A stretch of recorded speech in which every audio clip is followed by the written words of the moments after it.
Mr. Chatterbox was one of those people who simply couldn't stop talking. He used to talk to anybody and everybody about anything and everything, going on and on and on. And on and on and on. And on and on and on. And when he didn't have anybody else to talk to, he used to talk to himself. Morning, Mr. Chatterbox, he used to say to himself. Morning to you, he used to reply to himself. Nice day, isn't it? Yes, it is for the time of the year.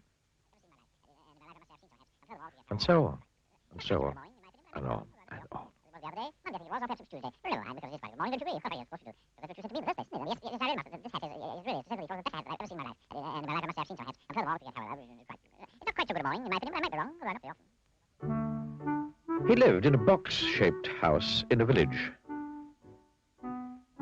Chatterbox Cottage.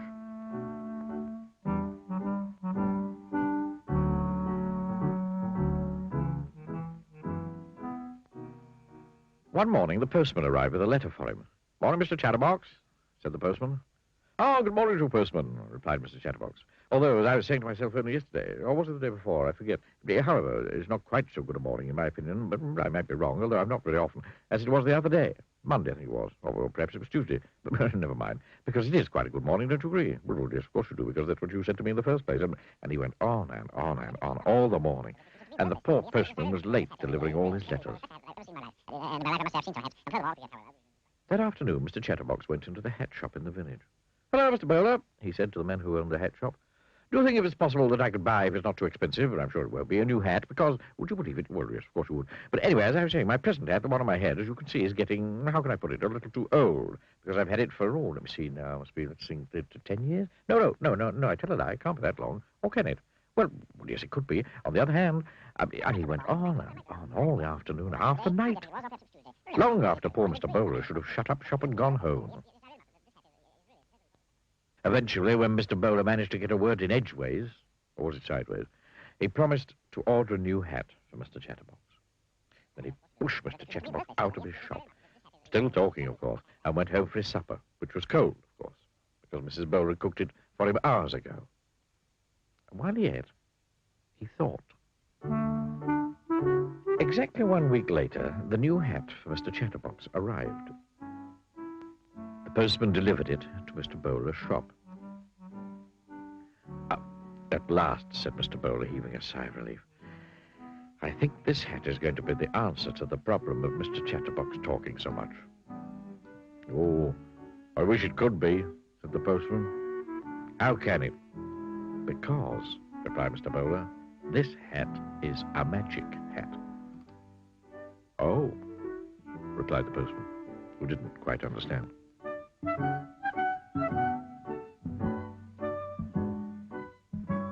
That same afternoon, Mr. Bowler took the new hat round to Chatterbox Cottage. Oh, goody, said Mr. Chatterbox, seizing the hat box and opening it. It's my new hat, my lovely new hat. Oh, I couldn't wait for it to arrive. In fact, I got up early this morning because, aren't I silly? I just knew, I don't know how, but I really knew, that today would be the day. I don't know how I knew, but I knew. And it is. And here is my hat. And oh, isn't it beautiful? I can't wait to try it on. Oh, I do hope it suits me. Do you think it will? Well, of course you do. And why don't you try it on? Said Mr. Bowler, grinning. Try it on? Oh, but yes, of course I must try it on. How silly of me to stand here chattering when I haven't even tried it on yet. Yes, I will. Absolutely, definitely. Try it on straight away. But anyway, because, as I said, it's silly just to talk about trying it on, isn't it? And then not to try it on, isn't it? And so he took the hat out of the box and put it on. It was a beautiful hat. I say, he said, I must say, yes, I really must, that this hat is, because it really is, to say the least, one of the best hats I've ever seen in my life. And in my life, I must say, I've seen some hats. Trilbys, bowlers, deerstalkers, velours, fedoras, homburgs, operas, toppers, straw cage. But while he was talking, a funny thing was happening. The more words that came out of Mr. Chatterbox's mouth, the larger his hat became. The more Mr. Chatterbox talked, the more the hat grew and grew. Mr. Chatterbox kept on talking, and the hat kept on growing.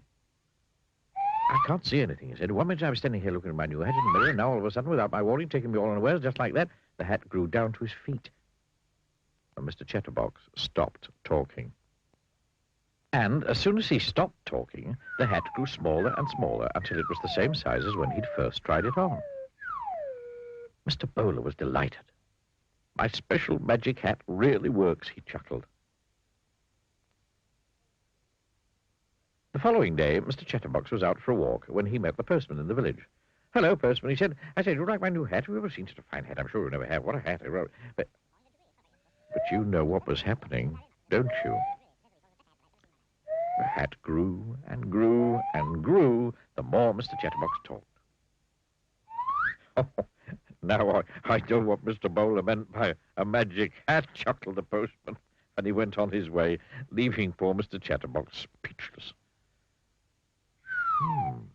He thought, thinking, not talking, thinking. And you know something? That hat taught Mr. Chatterbox his lesson. And these days I don't talk half as much as I used to do, or even a quarter as much, or even a half or a quarter as much. But in short, I talk less. And you know the reason for that, don't you? Yes, of course you do. But keep it under your hat.